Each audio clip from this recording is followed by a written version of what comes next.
একদম চুপ, আর একটা কথা বলবি না। তোর জন্য আমার জীবনটা পুরো হারাম হয়ে গেছে। তোর সেবা যত্ন করতে করতে আমি পুরো শেষ হয়ে গেছি। বুড়ি তোকে এত করে বলছিলাম ঠিক টাইমে খাবারটা রেডি করতে, তুই কেন করলি না? আবার এখন উয়া করতেছিস তাই না? ইচ্ছা তো করতেছিস তোকে মেরে ফেলি পুরা। বাবা তুমি আমার সাথে এমন করতেছো, আমি কিন্তু আমার পুরানো সব খুঁয়ে দেবো। কি বললি তুই? হ্যাঁ, তুই তোর ছেলের কাছে আমার নালিশ করবি? তোর এত বড় সাহস? হ্যাঁ, মানে তোর পাটা যে আমি পুড়িয়ে দিলাম, এখন পর্যন্ত তোর জবান চলতেছে যে তুই আমার নামে তোর ছেলের কাছে গিয়ে বিচার দিবি তাই না? বুঝতে পারছি, তোর পা পুড়িয়েছি না, তোকে আরো কিছু করতে হবে। তারা মন, বেল্ট দে।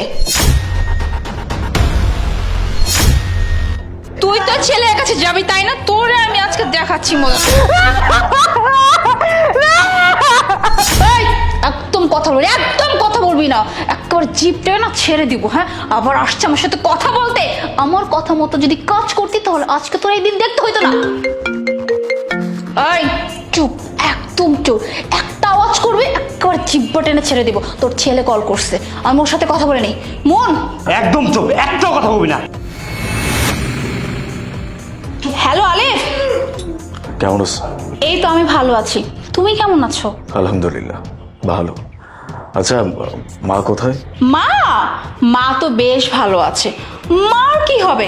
আর তুমি মাকে কার কাছে রেখে গেছো? তোমার বউয়ের কাছে। আর তোমার বউ থাকতে কি তোমার মার কিছু হতে পারে বলো? আমি তো তোমার মার কত যত্ন করি, কত সেবা করি, কত ভালোবাসি। মার কখন কি লাগবে না লাগবে সব কিছু আমি দেখাশোনা করি। তুমি মাকে নিয়ে একদমই চিন্তা করো না। মাকে একটু দিবা, মায়ের সাথে কথা বলবো। মার সাথে কথা বলবে? বাবা, শোনো আলিফ, হয়েছে কি, মাকে তো আমি কিছুক্ষণ আগে ঘুম পাড়িয়ে দিয়ে আসছি। ওই যে মার প্রেশারটা বুঝছো একটু হাই হয়ে গেছে, তো আমি ওষুধ খাইয়ে ঘুম পাড়িয়ে দিয়েছি। আর এখন যদি আমি মাকে যদি ডেকে দেই তাহলে মার মাথা ব্যথা করবে না বলো? এক কাজ করি, মা ঘুম থেকে উঠুক, তারপর না আমি তোমার সাথে কথা বলে দেবো। ঠিক আছে। হ্যালো আলিফ, শোনো না, বলছিলাম কি, ওই যে এই মাসে যে টাকাটা পাঠাবা সংসারে খরচের জন্য, ওই টাকার সাথে না কিছু টাকা এক্সট্রা পাঠাবো, বুঝছো? ওই যে মার শরীরটা বেশ ভালো না, বুঝছো? মাকে হচ্ছে ডাক্তার দেখাতে হবে তো। ঠিক আছে। আচ্ছা ঠিক আছে, তাহলে রাখছি। হ্যাঁ, ভালো থেকো, বাই। শোন, আমি আর আমার ভাই এখন রুমে যাব, আর এর মধ্যে তুই রান্নাঘরে গিয়ে আমাদের জন্য খাবার রান্না করবি। আর যদি খাবার রান্না করতে যদি বিন্দু পরিমাণ দেরি হয়েছে না, তাহলে এই যে দেখছিস তো, এটা দিয়ে তোর চামড়া একদম আমি একদম শেষ করে ফেলবো। মন, চল। কি বললো? ঠিকঠাক মতো করবে, না হলে তোর পা দুটা কিন্তু কাটে বলবে একবার। মা আস্তে।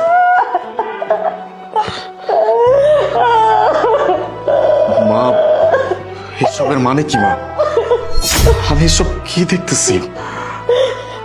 বাবা তোর বউ আমার পা দুইটা পুরাই দিয়েছে বাজার। আমার বউ আর ওর ভাই মিলে তোমার সাথে এরকম আচরণ করছে, তোমার উপর অত্যাচার করছে মা।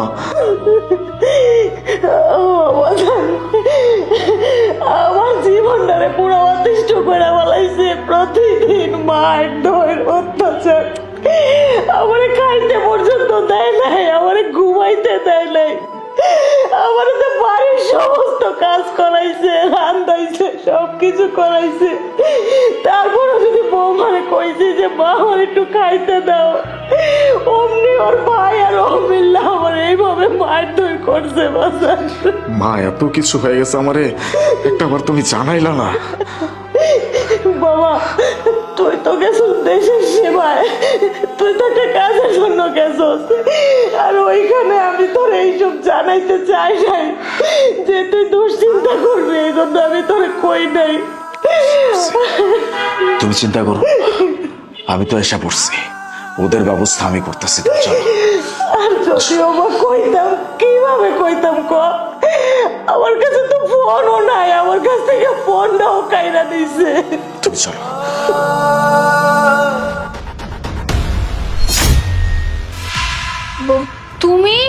তুমি কখন এলে? কই, আমাকে তো একবারও জানালে না।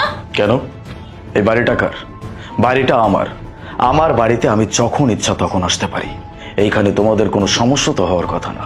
আর তার থেকেও বড় কথা, তোমাদের কত বড় সাহস তোমরা আমার মায়ের গায়ে হাত তুলছো, আমার মায়ের পা পুরা দিছো। এত বড় সাহস তোমাদেরকে কে দিছে? আরে কি বলতেছো তুমি? আমি কেন মার সাথে সব করবো বলো? আর আমি আর আমার ভাই তো তোমার মাকে অনেক ভালোবাসি। আমার কি মনে হচ্ছে জানো, আমার মনে হচ্ছে তোমার মা ইচ্ছে করে তোমার কাছে আমার নাম উল্টা পাল্টা বানিয়ে বলছে, আর যাতে করে আমার ভাইটাকে আমি এখানে রাখতে না পারি, সব মিথ্যা কথা বলছে। বাস, আমি আমার মাকে খুব ভালো করে চিনি, খুব ভালো করে জানি। আমার মা আমার কাছে মিথ্যা কথা বলতেছে, এটা তোমরা আমাকে বললে আর আমি বিশ্বাস করলাম। আর তার থেকেও বড় কথা, আমি কি এখন আসছি তোমরা মনে করছো? আমি সেই তখন আসছি যখন থেকে আমার মায়ের উপর তোমরা দুইজন মিলে অত্যাচার করতেছিলা। শুধু আমি সবকিছু নিজের চোখে দেখি নাই, সবকিছু আমি ভিডিও করছি, প্রুফ সমেত আমি সবকিছু ভিডিও করছি। তোমাদের সাহস দেখে আমি অবাক হয়ে যাচ্ছি। আর এই যে তুই, তোর বোন যা করছে করছে, তোকে তো আমি গ্রাম থেকে তুলে নিয়ে আসছিলাম যেন তুই এখানে এসে পড়াশোনা করে মানুষের মতো মানুষ হইতে পারিস। আর এই তার নমুনা। নিজের বোন তো খারাপ, খারাপই সাথে তুইও। তোরা দুইজন মিলে আমার মায়ের সাথে এরকম এরকম আচরণ কিভাবে করতে পারলি? আমার মাকে খেতে পর্যন্ত দিতি না তোরা। আমার মায়ের সাথে খারাপ আচরণ করছিস, তাকে দিয়ে বাড়ির সমস্ত কাজ করাইছিস। আর আজকে কিনা আমার মায়ের পায়ে তোরা গরম পানি ঢেলে তার পাটা পর্যন্ত পুরা দিছিস। আমি তোদেরকে ছাড়বো না। আমি এখনো বলতেছি, ভালোই ভালো এখান থেকে বের হ। যদি আমার মটকাটা গরম হয়, আমি চাই না আমার বাড়িতে কোনো পুলিশ আসুক, আমার বাড়িতে কোনো সিন ক্রিয়েট হোক। বেরিয়ে যা, বেরিয়ে যা বলছে। না না, তুমি এমনটা বলো না প্লিজ, তুমি আমাকে মাফ করে দাও।